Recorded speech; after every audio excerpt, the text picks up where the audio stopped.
عايزين تعرفوا عملنا ده ازاي بأسهل طريقة وايه الوصفة الجميلة بتاعتنا دي؟ تعالوا معايا على المطبخ ونشوف عملناها ازاي.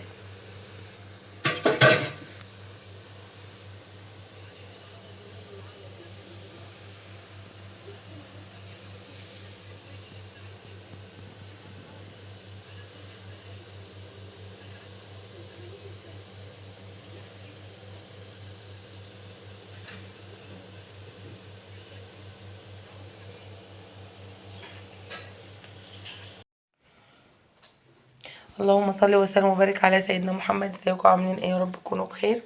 النهارده كده بقى جينا لكم بوصفه جديده نعملها مع بعض.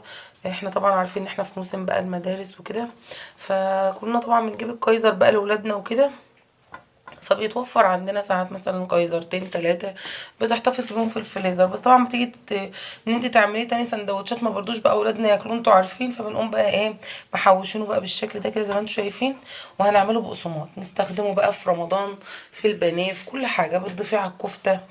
كل سنه وانتم طيبين. طبعا داخل علينا الشهر الكريم وبنحتاج في كل حاجه طبعا، وطلبات الشهر الكريم كتير جدا، فقلنا البقسماط بدل ما بنشتريها، وطبعا كل حاجه طبعا اسعارها زادت جدا، فانت ممكن تعمليها باقل التكاليف وبحاجه بسيطه جدا عندنا في البيت، الكايزر.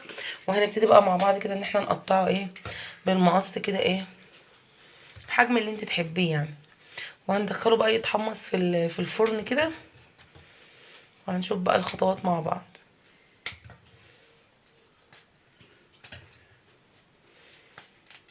ممكن وانت بتعملي البانيه احنا بنلخبطه عليه، او ممكن تضيفي عليه فيجيتار برضو بيبقى جميل جدا. إيه للكفته بنحط فيه برضو. مفيش غنى برضو عن البقسماط في البيت، بنحتاجها في حاجات كتير برضو. فهو بنقطعها كده ايه اي حجم انت عايزاه بتقطعيها. المهم ان احنا بس ايه بتبقى سهله، بس واحنا بنحمصها تبقى سهله شويه. الشكل ده كده زي ما احنا شايفين.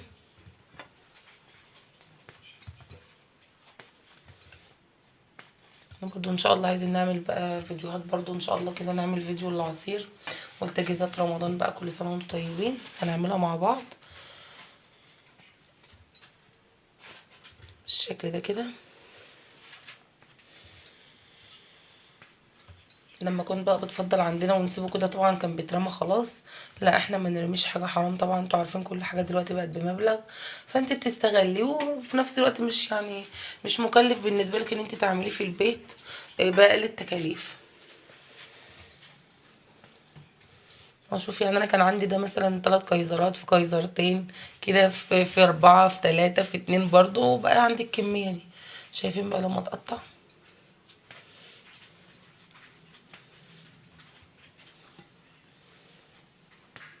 ما تحطوش على الشوايه، انت هتولعي الفرن عادي من تحت وهتسيبيه لحد ما ينشف معاكي خالص، تحس ان هو ايه ناشف خالص، تفرطي بايدك يفرط معاكي.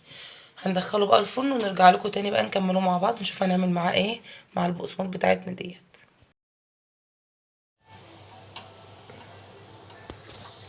وده الشكل بقى النهائي بتاعه كده، سامعين الصوت بتاعه اهو كده. بعد ما خرجناه بقى من الفرن كده وحمصناه، هنبتدي بقى نجيب الكبه بتاعتنا ونضيفه بقى كده كله في الكبه.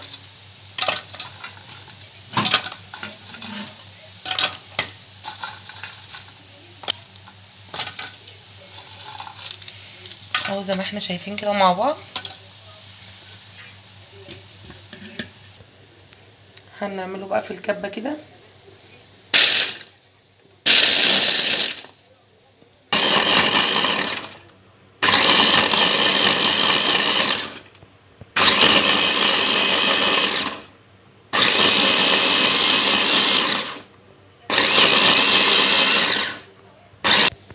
بقى معانا كده بالشكل ده كده زي ما احنا شايفين اهوت.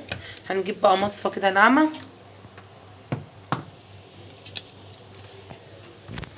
نجيب بقى مصفى ناعمه كده وصينيه كده او اي حاجه اهو بالشكل ده كده، عشان طبعا انا طحنته. ف يعني ايه هننخله مع بعض بقى كده بالشكل زي ما احنا شايفين كده. هناخد بقى الجرش منه هنضربه تاني ايه مع الجزء التاني بقى.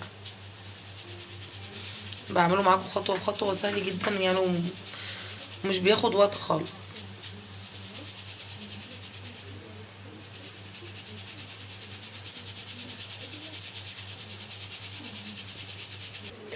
ده كده الجزء ايه اللي هو الجرش. هحط بقى عليه الكماله بتاعته، كماله الكايزر بتاعي كده اهو.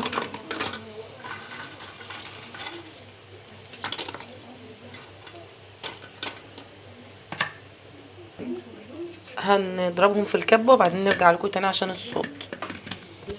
اهو كده بقى بعد ما ضربناه في الكبه بقى بالشكل ده زي ما احنا شايفين كده، شايفين. هنضيف له بقى ايه توابل بسيطه جدا، ملح وفلفل اسمر وبابريكا زي ما احنا شايفين كده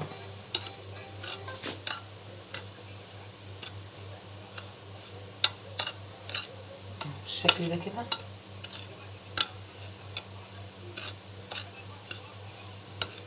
هو جاهز معاكي بقى كده، تستخدميه بقى في كل حاجه. بتعملي بيه كبده، بتعملي بيه فراخ بانيه، بتستخدميه في كفته الجمبري، كفته الرز. بصي بتستخدميه في كل حاجه، استخداماته كتير جدا. وطبعا انا ما اشتريتش حاجه، كل حاجته من البيت، وحاجات كانت يعني المفروض ان هي هتترمي اصلا. الكايزر ده اللي كان متوفر عندي، فانا دلوقتي استخدمته، عملت له اعاده تدوير من اول وجديد للكايزر يعتبر. ان انا عملته بقسماط، طريقه سهله وبسيطه. ويا رب يكون الفيديو عجبكم، ما يكونش طولنا عليكم. ولو عجبكم الفيديو ما تنسوناش بلايك واشتراك في القناه عشان يوصلكم كل جديد. اشوفكم. وهنحتفظ بقى فيه كده بالبقسماط بتاعتنا دي بقى كده في برطمان. هيفضل عندك طول السنه، مش محتاجه ان انت تحطيه في التلاجة ولا اي حاجه.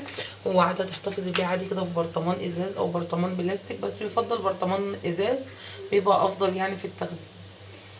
لو انت عامله كميه كبيره عامله كميه صغيره، برطمان ازاي يحفظها لك. وما تنسوناش باللايك زي ما قلنا والتعليق الجميل منكم. واشوفكم على خير ان شاء الله في فيديو جديد.